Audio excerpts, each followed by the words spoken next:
Okay, so today we're going to do a vocabulary activity, very similar if you did the water cycle one, but this time with the food chain. So there is a lot of vocabulary with food chain, so you can give them the list of vocabulary words and say, hey, make a poster describing an Alaska food chain. You have to include a producer, consumer. You can even say like herbivore, predator, prey, carnivore, omnivore, all of these things to get them to include definitions into their activity. So you can see on the floor, we have an example of a poster. So students can start by creating the poster and you can just let their creativity fly with that. And then they can use the Sphero instead of, if they're going to present their poster, instead of them talking, they can program the Sphero to move throughout the poster and explain what's going on. But before we do that, so in a previous video, and you can turn it back here because I'm going to show, in the previous video, I talked about how horrible I was with driving the Sphero, just with the joystick and not the programming, just these settings. Well, I did learn something new because, you know, we're learning this all together, and this is actually very helpful. So this aim button, when you press the aim button, as you can see on the Sphero, there is it's called a tail light. So I'll show you the difference. So that's the regular Sphero light. So those two bright lights, and you can see those lights in there. Okay, but then when you press the aim, it's the tail light.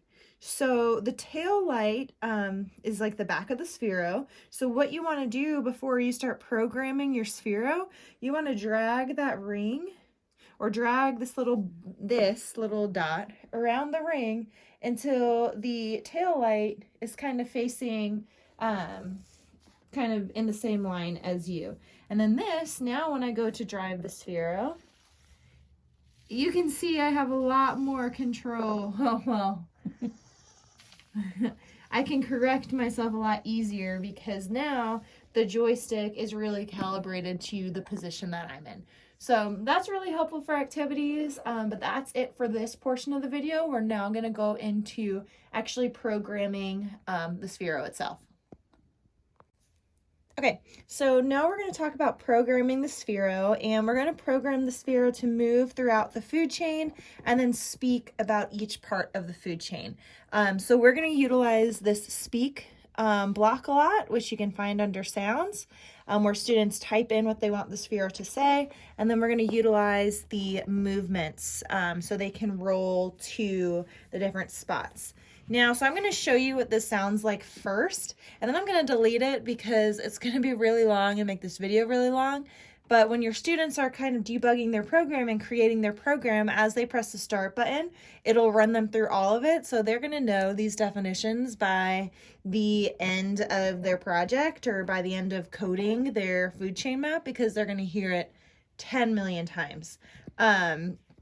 So I would also say, you know, maybe another thing that your students can do is maybe type a script and maybe they put the blocks in.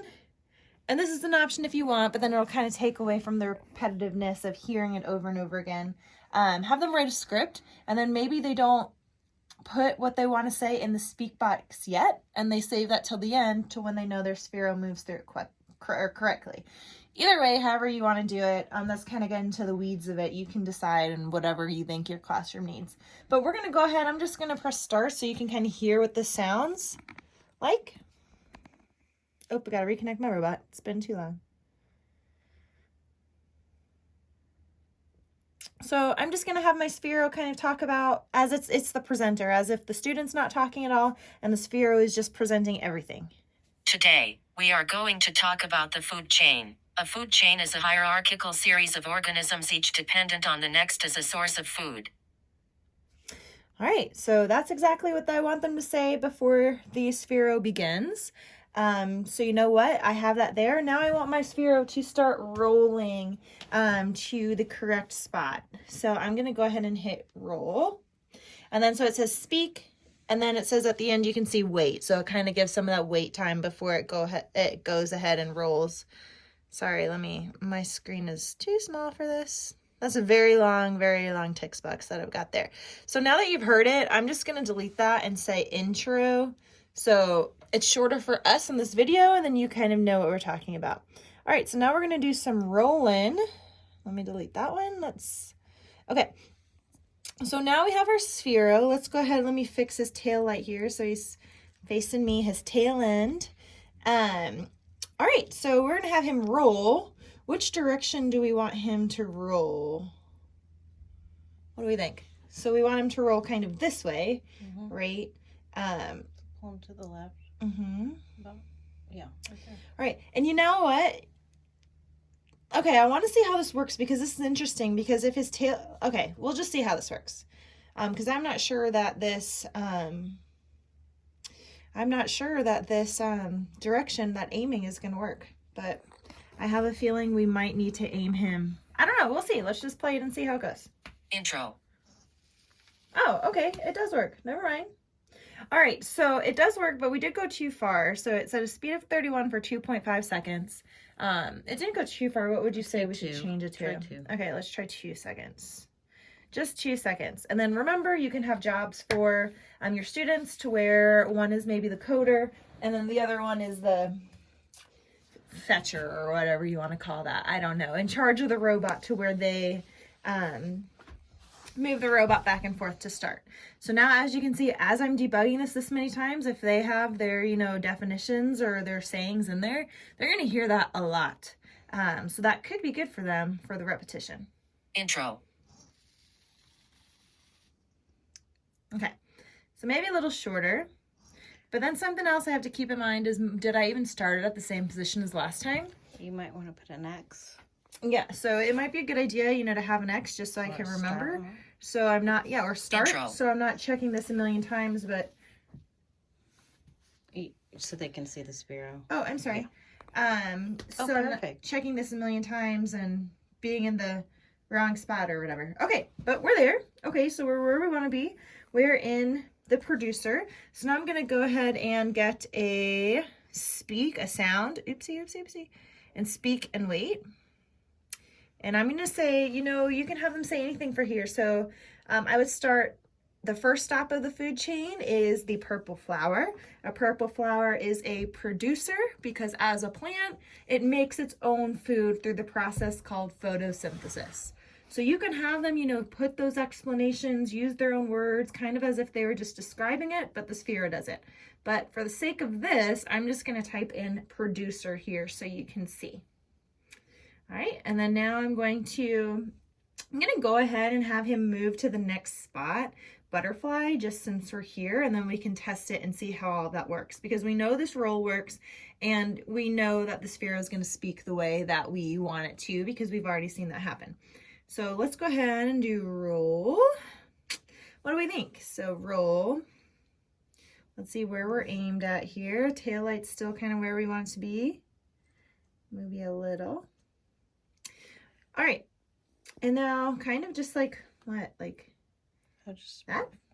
Yeah, maybe even less. Maybe even less. Let's try it. Let's do like that.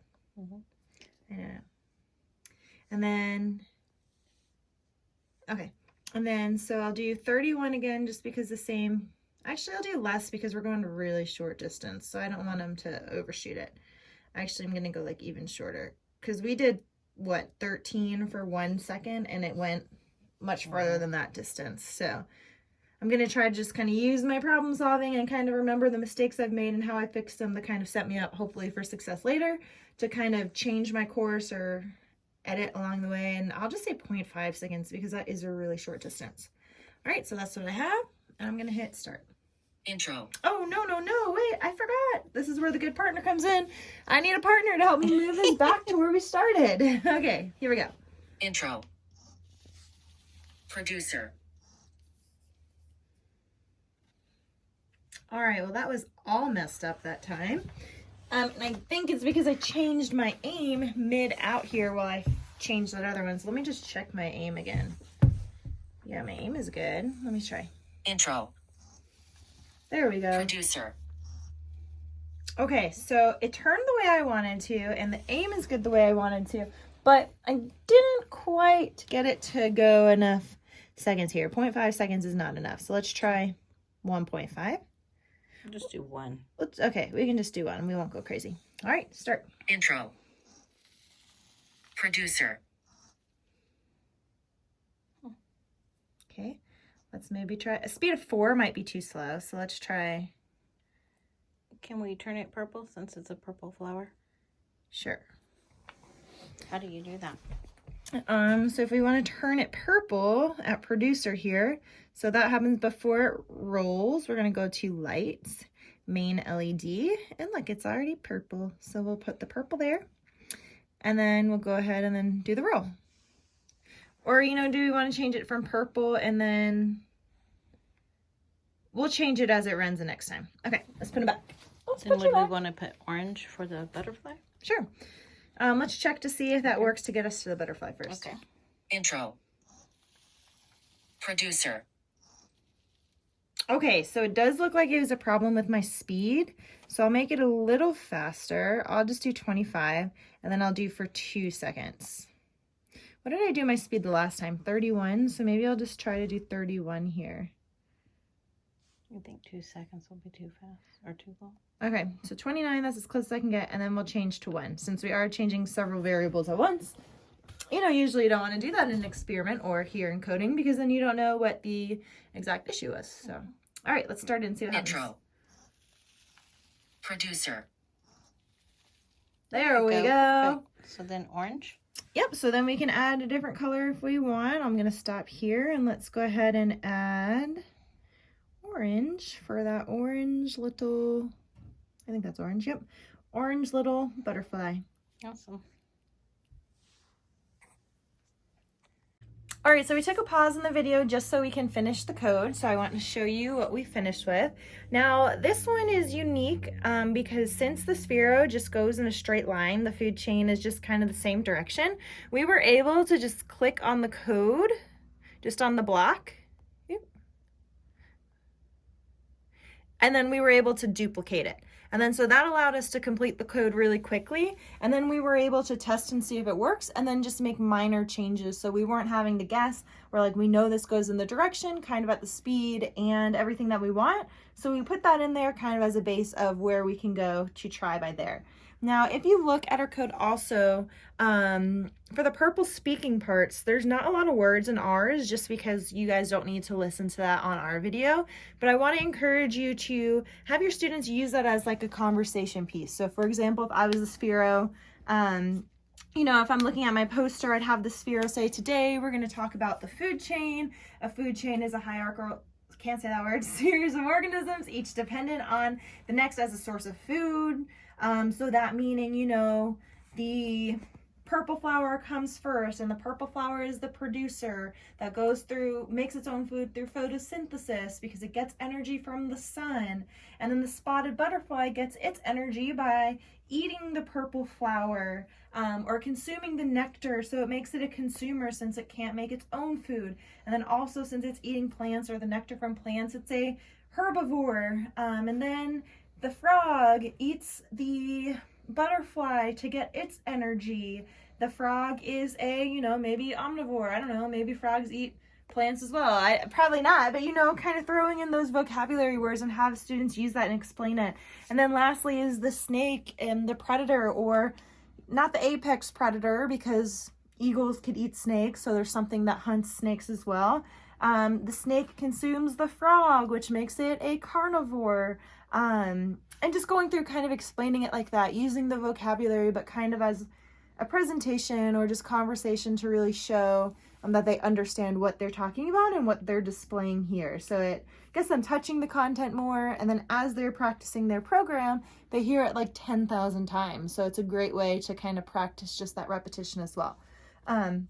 So we're going to play it just so you can see it. And remember, our speaking parts are really small, but your students, as they do it, will be a lot larger. And you can have your students record this to share out or to share to share it with their other classmates, or it's a different way of present. So they're not having to stand up in front of the class, but you know, they're still sharing their knowledge. And if they're recording a video and sharing it, there's lots of still great opportunities to kind of share in more of that, you know, not 21st century because we're not in the 21st century anymore, but that technology more integration that, you know, we see with our society. All right, so here we go. Intro. Producer. Butterfly. Ribbit. Scary snake. And there you have it. So just another activity for you to do with your students. And again, here we practiced, you know, now duplicating the code as students get more in a repetition of coding itself. We can start using these other features. So maybe they become an expert at using this. Okay, well, let's see what this loop does, or let's see what sounds we can add, or what these different blocks mean as they get more comfortable and kind of master using some of these basic blocks.